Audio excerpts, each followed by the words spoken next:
Allah's name. He is Ar-Rahman Ar-Rahim, the most merciful, the most gracious. Allah is Al-Latif, Al-Halim. Allah is gentle. Allah is forgiving. In the month of Ramadan, our mother Aisha say, "Oh Rasulullah, if I live Laylatul Qadr and I want to make a supplication, what should I say? What dua? What supplication?" He said, you should say, "Allahumma innaka afuun tuhibbu afwa fa'fu anni." Oh Allah, you are the one who pardons. And you love to pardon and to forgive. So forgive me. Allah is forgiving, gentle. He's not rough and tough. Allah is not the God that wants us to go in Nigeria and take 200 innocent girls and take them to the jungle. Allah is not the one who tells us to take a knife and go in the middle of the street in London and chop somebody up and kill them. No, that's not our religion. So in our religion, Allah mentioned, "La yukallifullahu nafsin illa wus'aha." Allah doesn't burden a soul beyond his ability. Allah said in the Quran, "Fattaqullaha mastata'tum." Fear Allah to the best of your ability. If you can't pray standing up, pray sitting down. If you can't pray sitting down, pray lying down. Some people are paraplegic. They can't move. They're just on the bed. They pray just like that. They don't have to face the Qibla. Their feet can be towards the Qibla, their head towards the Qibla. He can't move. Some people, he broke his arm or he's paralyzed or what. You don't have to use that arm. You don't have to use wudu. You worship Allah to the best of your ability. So what she has to do is, she has to try to learn and she reads it to the best of her ability. And it may be that the one who leads the Salat in Mecca is praying the Fajr prayer, and your daughter is praying the Fajr prayer, and her prayer is more heavier in the scale than that guy over there, because she's dealing with more challenges. She's dealing with more challenges. So she has to feel Allah to the best of her ability. She can't sit down, though. Maymuna, you can't sit down and just say, "Oh, this is my condition, I don't have to do anything." Can't do that. And you can't say, "Oh, why me? Why me? What?" You can't do that neither. You have to know that people who Allah gave them challenges, in the final analysis, when everything is done and Allah raises people up, He's going to ask, "Abu, why you didn't do this, that?" And this person had that challenge and this and that. And Allah will put people in accordance to the struggles that they had. You want an example of how things have been made difficult? I'll give you an example. You sisters who are in the audience, you're wearing hijab, and you know that in Islam, once the woman becomes of age, she starts to develop, she has to wear hijab.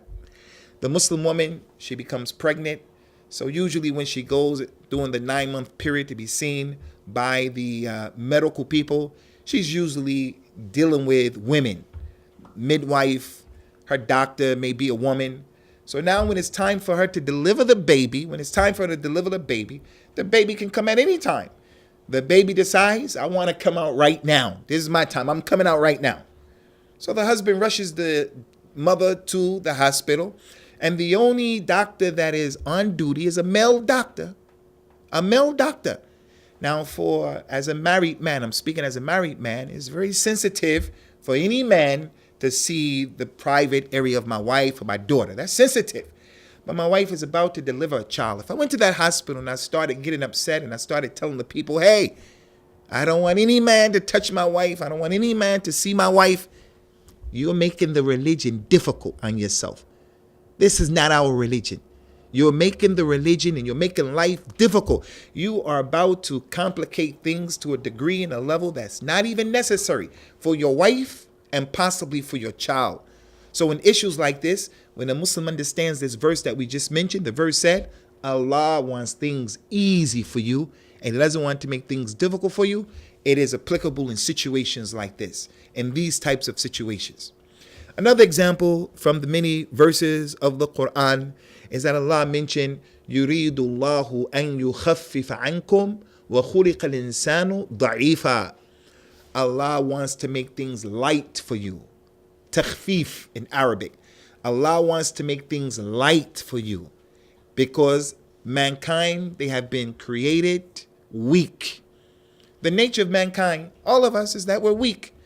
In this place, Salatul Maghrib, the Maghrib prayer, the sunset prayer is going to come in pretty soon. If there's only hot water in this facility, if there's only cold water to make wudu, we're going to make ablution with cold water, and it's cold outside. I'm me, Abu Usama. I'm weak. I don't want any cold water to touch my body. I don't want it. I don't like it. So in our religion, this is the way it is. If I go to put the cold water on, I don't like that. Most people are like that. Allah knows how He created everyone. He created mankind weak. Most people find it difficult to get up for the early morning prayer. Why? Because he's weak. He wants to stay asleep, so he doesn't do it, or he struggles to do it. So because Allah knows how He created human beings, He made their load and carrying their load light. That's the third verse. Allah wants to lighten your load for you, to lighten your burden for you. Another verse of the Quran. Allah mentioned in the Quran, وَمَا جَعَلَ اللَّهُ عَلَيْكُمْ فِي الدِّينِ مِنْ حَرَجٍ مِلَّةَ أَبِيكُمْ إِبْرَاهِيمَ. Allah has not made anything difficult for you in your religion. This is the religion of your father Ibrahim. Ibrahim, the prophet of Islam who came a long time ago.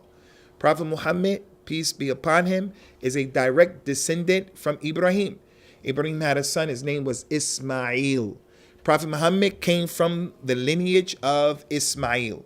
So his religion is the same religion as us, except there are some added things that we do that maybe the people before us, they didn't do. But the ayat, the verse of the Quran, it said, Allah has not made things difficult for you in this religion. This is the deen, the religion of your father Ibrahim.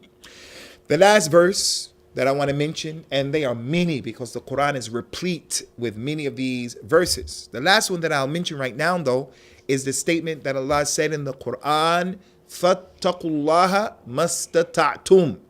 Fear Allah to the best of your ability. To the best of your ability. So again, this is the mercy of Allah, and this is the ease of Al-Islam. And what's the ease? The ease is when we want to pray, for an example, we want to pray. There's an individual who can pray, and he can stand up and he can pray the morning prayer, and he can read maybe 100 verses. 100. But that's what he can do. That's his ability. Fear Allah to the best of your ability. That's his ability. Prophet Muhammad, he used to read 200 verses of the Quran in one prayer. He would stand up and he would read 200 verses. And then he would say, Allahu Akbar. Allah is the greatest. And he would bend down and he would make ruku', go in the bending position. The amount of time that it took him to read 200 verses, he would stay in the bending, bowing position for the same amount of time. And then he would come up. And then he would go down in prostration on the floor, on the ground. The amount of time that it took him to read the 200 verses, the amount of time that it took him to bow down, he would stay in prostration for that amount of time. Now, that's his ability. Is that your ability? Is that my ability? That's not our ability. I'm only going to read 10 verses. You're going to read 12. This one is going to read 3. And that one over there is going to be 20. But Allah did not say, hey, everyone has to read 200 verses. Everyone has to stay in prostration for the amount of time that you read for those 200 verses. So the verse said, fear Allah to the best of your ability. And your ability may not be my ability. And this is a very important lesson. Very important. Never allow yourself to be judgmental towards other people. Never allow yourself. As you can see, these are the clothes that I always wear. I always wear clothes like this all the time. But this guy over here, Ahmed, he wears the clothes that the people are used to here, shirt and a tie and a jacket. I can never superimpose my ability on him. I can never say to him, hey, Ahmed, why you don't dress like me all the time? Because his job doesn't allow him. His environment doesn't allow him. He's fearing Allah to the best of his ability, and I'm fearing Allah to the best of my ability, and we come together and we cooperate with each other, but we should never be judgmental towards other people. Now, that doesn't mean when we know someone is falling short of the mark and he's not doing what they're supposed to be doing, that we don't say anything. There is a lady, for an example, the woman has to wear hijab. She has to wear hijab. This lady, she doesn't wear proper hijab. She has no hijab at all. We're going to advise her in a nice way. Hey, you should wear hijab because Allah said it and it's part of you being a Muslim and so forth and so on.